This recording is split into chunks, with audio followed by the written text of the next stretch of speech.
that applause ended quickly. Hello. Fucking the disappointment on your faces. So hello, I'm Ash, and this will surprise you, not an ex-Marine. Anyway.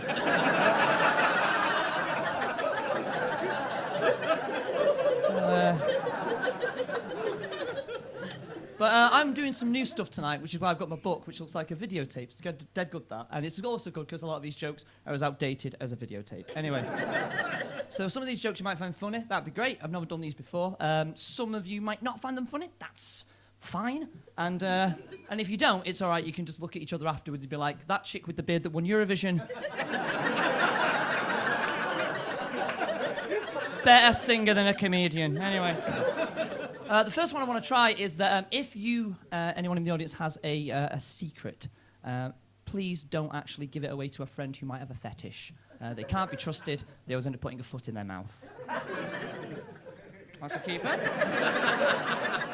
I always have trouble with my self-esteem. I've got a really low confidence, so when people say there's something not quite right about you, I'm like, oh, thank you, that's dead nice, because usually people just say there's nothing right about you. So. My dad used to tell me when I was a kid that he'd group the intelligence of children in three different tiers.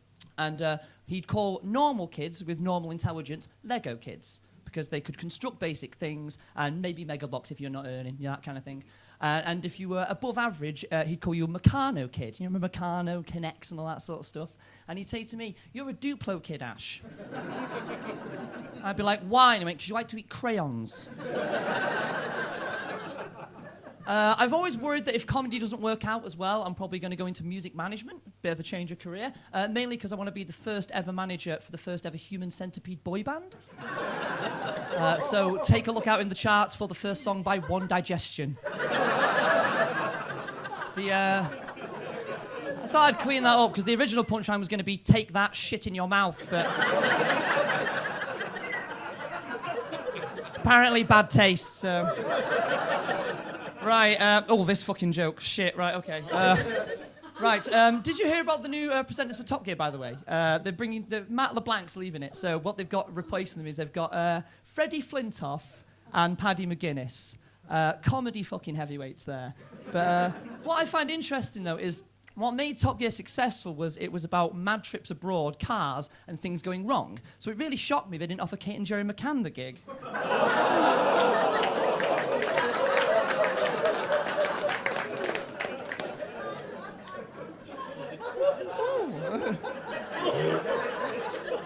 I think that one depends on the audience, that joke.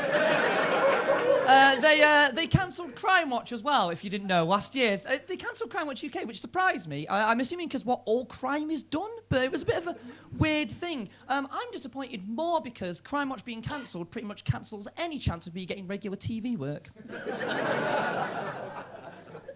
I've tried dating again because I'm single. Obviously, that doesn't make sense. I'd be just cheating otherwise. Gosh. But I tried speed dating, which is something I'd never done before. I also didn't understand how it worked, primarily because I turned up on the night with glow sticks off my tits and amphetamines. Who wants to have a date? They didn't ask me back, but... So I joined like one of those proper old school dating agencies where you actually speak to a person, fill out a form, because I like human contact, regardless of what any restraining order says. And the thing is, they always ask you things like, what kind of hobbies do you have? And that's the bit where you bullshit and say things like, well, I like rock climbing and saving cats from burning trees and stuff. And it's like, you should always be honest, but not like me, where you're too honest. So they said to me, what kind of hobbies do you like? And I just went, obscure facts about serial killers. Which I wish was a joke, but it's actually true. So for the record, guys, I'm sorry for the following 2 minutes of material. Because there are things that people should know that I don't know. So, for example, I don't know how many pounds are in a stone. I think it's like 12 or... yes. I'm setting up the joke. I know. But thank you, though, for that, because I actually didn't know. But and it's something that people should know, isn't it? But what I do know is that the Yorkshire Ripper Peter Sutcliffe used to wear a jumper upside down to have his lad to get easier access when he'd commit his horrible crimes. And he was caught by the police in the car while like that, so when they opened the door, they just looked down and saw his little lad poking out of a hole in the jumper, which must have been dead embarrassing because it was Yorkshire in January as well. Imagine that, the Yorkshire Nipper. I couldn't tell you how many countries there are in the European Union, although 52% of people couldn't tell you that either. Hey, geopolitical humour there. But I actually don't know some of the countries. Like, for example, Norway isn't part of them, and I would assume they were. So there's something people should know that I don't know. What I do know is that Fred West used to have this thing, right, where he took pictures of his wife's tits and put them in the back of those dodgy magazines that you used to get, purely to invite Afro-Caribbean men round to come and fuck her while he wanked off through a hole in a cupboard.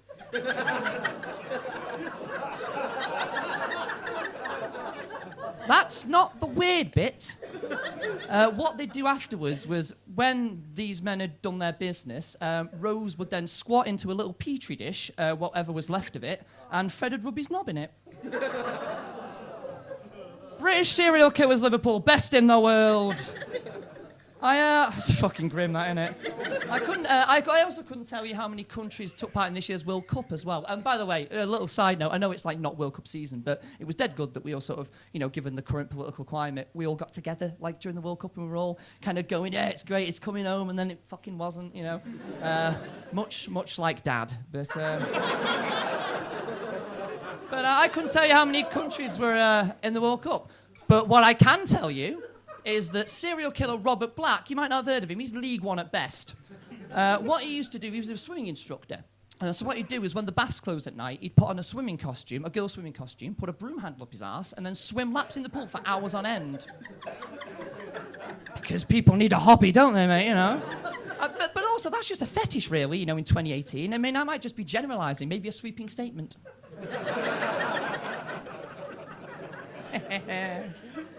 I tried. He's a fascinating bloke because he also had erectile dysfunction as well. Poor bloke, he's fucking crazy. But I tried writing a story about him. I wanted to try and write a script, and no one's really gone for it. But if you're interested, the working title is Bad Knobs and Broomsticks.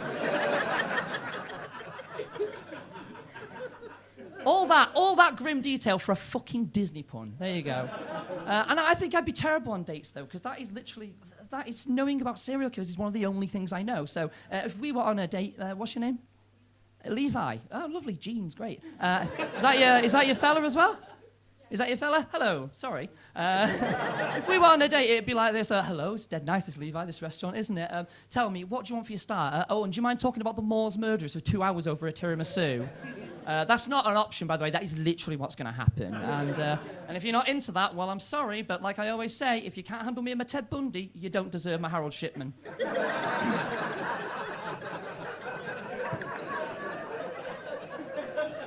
It's pretty much all my new stuff. I'll finish. I don't know how long I've got, but I'll finish on just a joke that's I've done before. A little bit of advice. Do you have people trying to sell you stuff on phones? Yeah.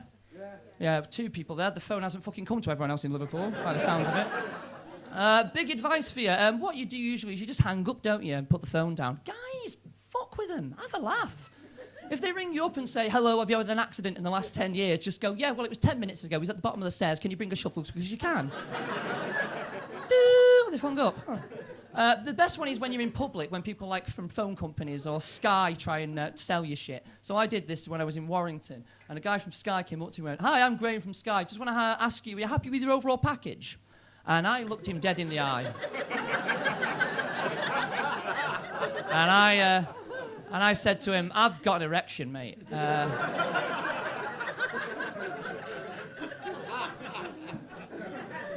So as it concerns my overall package, doing just fine, mate. But that did get me a good Sky Sports upgrade. So he offered me a great deal on the movie channels, but what he offered, I wasn't willing to do in public. There we go. I think that's pretty much me. You've been bloody lovely. I've been Preston. Have a good one. Stay alive.